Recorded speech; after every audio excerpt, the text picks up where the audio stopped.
back, and we're talking about a very interesting topic. The Arnold Classic has dropped a few divisions: men's 212, women's bodybuilding, figure, and women's physique. But one physique competitor has stepped up and said, hey, if it's money that's a problem, you're short of that, even though you're one of the highest grossing actors of all time.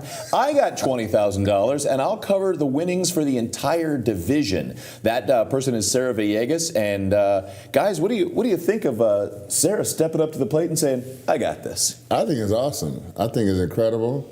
I think it's very noble of her and her husband. They love the sport so much. They have a huge gym in Texas that I had a chance to visit. We got lost in it because it's that big. Ooh. And it's just a testament of the champion that she is. She wants to. She even put up money for the show in Texas. Yeah, for the show in Texas, and they're just not shy to put their money where their mouth is. And she's a hard worker, and she wants to see the best up there. And she's actually fighting for the other competitors in her own division. So I love it. You know, that was an interesting point, Derek. People were saying, well, you know, if you're going to put up money, you might win anyway as Miss Olympia for the third time. Big deal. But she's covering the entire division. So that's pretty impressive. Well, Tim, let's look at her competitive history.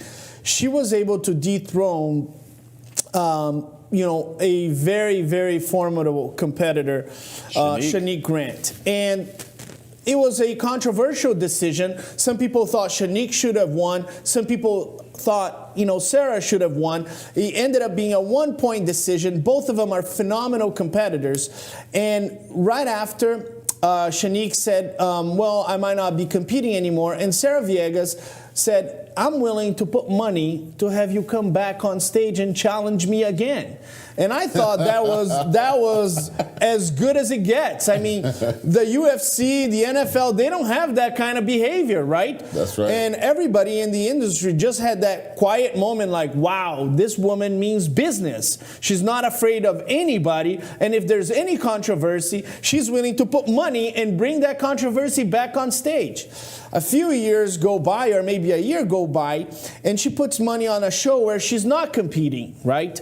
And we talk about being a great representative of the sport, and I think right now Sarah Villegas is the best representative of the sport. She's not doing it for her category, she's not doing it only for herself, but she's doing for other athletes. And I admire her, and I'm telling you right now, Sarah Villegas, once she retires, and I know she might be competing for a long time, but I think she's going to be one of the leaders in our bodybuilding industry. Now, Chris, we give you a hard time about the fact that you're our style icon. You're our Louis Vuitton Don. You dropped some coin on some clothes. Yes. We see the pictures of Sarah flying home in the private jet after winning the Olympia. She's a boss. But to throw the money around and say, I support what I do in my sport and my division, that's a cool move. Oh, most definitely. It's very commendable on her part. Like I said, her and her husband, they got it going on over there in Texas. Like I said, I had a nice visit with them, and they have a great operation for fitness. And it's not, also lifestyle people also, that's probably like the corporate is probably their target. But as you can see, they put in the work and they know how to diet, they know how to come prepared. And she's a great champion. She's going to go down as one of the most legendary women of the sport, in my opinion. Now, okay, so you talk about Shanique Grant, but Natalia, always big competition for her this year at the Olympia. The prize money is always growing. Jake Wood and his team are always making the show better for all classes, divisions, across the board. These two are duking it out. How do you think it's going to shake out? Is she going to defend that title this year, or is it going to be a toss-up? It's going to be very close, as it has been in the past. Here's the deal. Natalia Coelho won the New York Pro this year, and it was her best performance. One of the things the judges had mentioned about Natalia that Sarah Villegas had an advantage was a little bit more muscular development on the quads and the hamstrings. And her performance at the New York Pro was her best yet, and she showed that development on the legs.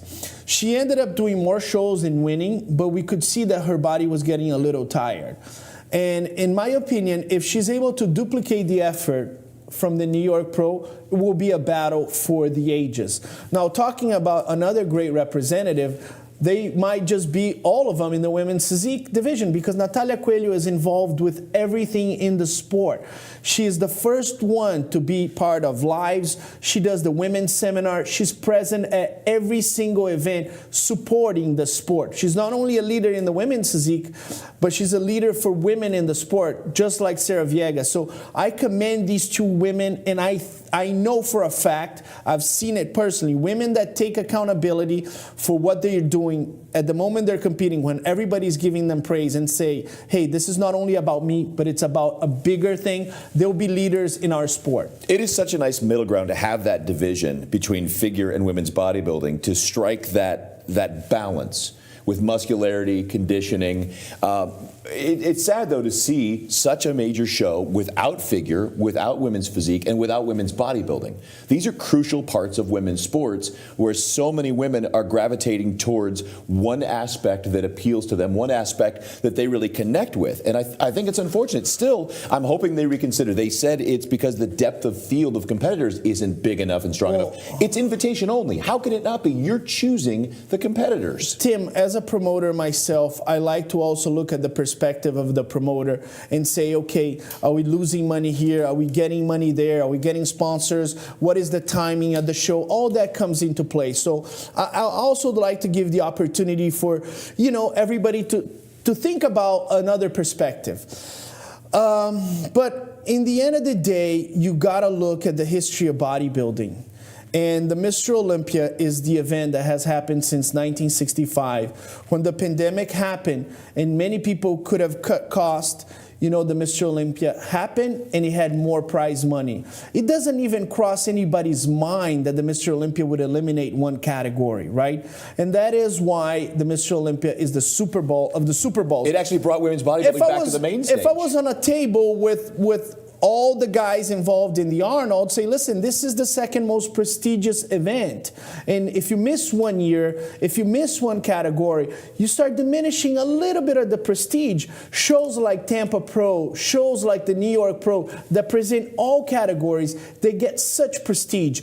But I also would like to, just give them a little bit of credit. Maybe it's just 1 year and they'll all be back next year, and it will be just a year where they wanted to make some adjustments. Now, you won the Arnold Classic. Did you? No. You did not. But how? That was a good one, Tim.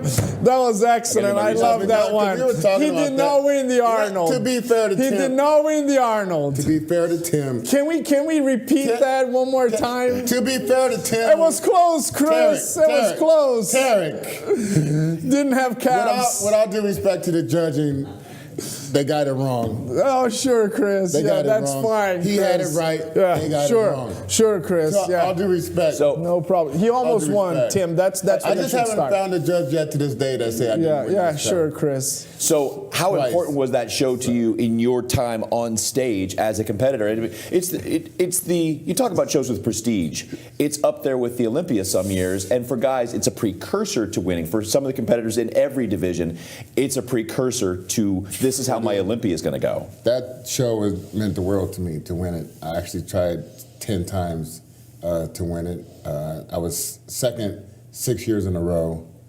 And, Come on, Tarek. Hey, he's the Buffalo Bills of bodybuilding. You should buy him a Buffalo Bills jersey and have him go to the Arnold with a Buffalo Bills jersey. That's a good one. That is very good. I like that, Tarek. Like the spunk. But yes, Tim was right. I did win the show, and I'm just waiting for my trophy. I'm sure it's going to be delivered at any time.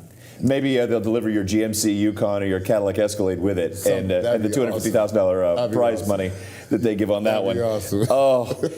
It is a very valuable part, and I really commend Sarah, like you guys have both said, for stepping up to the plate, delivering for her fellow competitors, and supporting that division and saying this is I want to make sure this has legs.